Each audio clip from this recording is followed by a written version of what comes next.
Anas bin Malik radiyallahu ta'ala anhu, one of the famous companions of Holy Prophet, reports. And this hadith is reported in great authentic book of hadith, Sahih Muslim and Musnad Ahmad bin Hanbal. Anas ibn Malik says that there was a person from Persia, a Persian person. He was Holy Prophet's neighbor and he was a very good cook. One day he cooked a very nice food for him and he wanted to invite him on dinner. So he came to Holy Prophet sallallahu alaihi wasallam and invited him on dinner. Now you can understand, if today when we talk of women right, when we talk of equality, when we talk of no discrimination of sex, when we talk of human dignity, when we talk of rule of law, when we talk of humanity, when we talk of all this humanistic conduct and behavior, it is not shocking to us.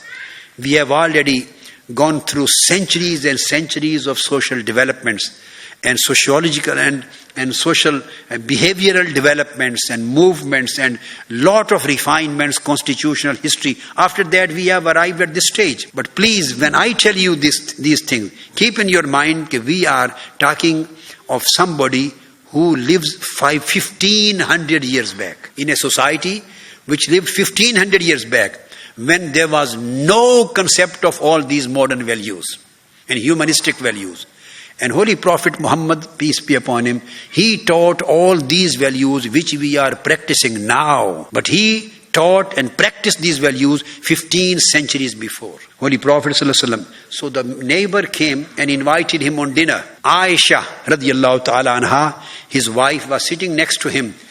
And he just invited him. This is good for the Muslims too, particularly the Pakistani people and the Fijians and all Indian ethnic background, particularly I hope they will pay some attention to my request. So he came, invited Holy Prophet sallallahu alaihi wasallam on dinner, and he did not invite his wife Aisha radiyallahu ta'ala. He just invited Holy Prophet sallallahu alaihi wasallam. Holy Prophet said, "What about Aisha?" فَصَانَ عَلَيْهِ رَسُولِ اللَّهِ ثُمَّ جَاءَ يَدْعُوهُ فَقَالَ وَهَذِهِ لِعَائِشَةَ قَالَ لَا. Holy Prophet asked, "Is this invitation also for Aisha, my wife?" He said, "La." Without getting, he said, "No, not for her, just for you." When he said la in Arabic, la, not for her, Holy Prophet replied, "La." If you say la, then I would say la. No, then I won't come. He again, فَقَالَ رَسُولُ اللَّهِ لَا فَعَادَ يَدْعُوهُ فَقَالَ رَسُولُ اللَّهِ وَهَذِهِ قَالَ لَا وَقَالَ رَسُولُ اللَّهِ لَا. He again invited, "Oh Holy Prophet, please come to my house on dinner, I invite you." Holy Prophet, "What about Aisha?" He said, "La." No. He said, "Then no." Again he invited him third time. Then he invited third time, but he again said, "What about Aisha, my wife?" Then he said, "Naam." Yes, she may also come with you. Then Holy Prophet said, "Naam, I will come now." Just equality of women, no discrimination, giving them equal right of enjoyment in the life, taking to the social get-together or the dinners and the food. But our society, when I say ours, I mean those brothers who are from Pakistani or Indian ethnic background. To them, women are just reserved for cooking. Their breakfast, then their lunch, then their dinner, then cooking, then washing their clothes and ironing their clothes. And they are free for all dinners, and this is no more right for their women.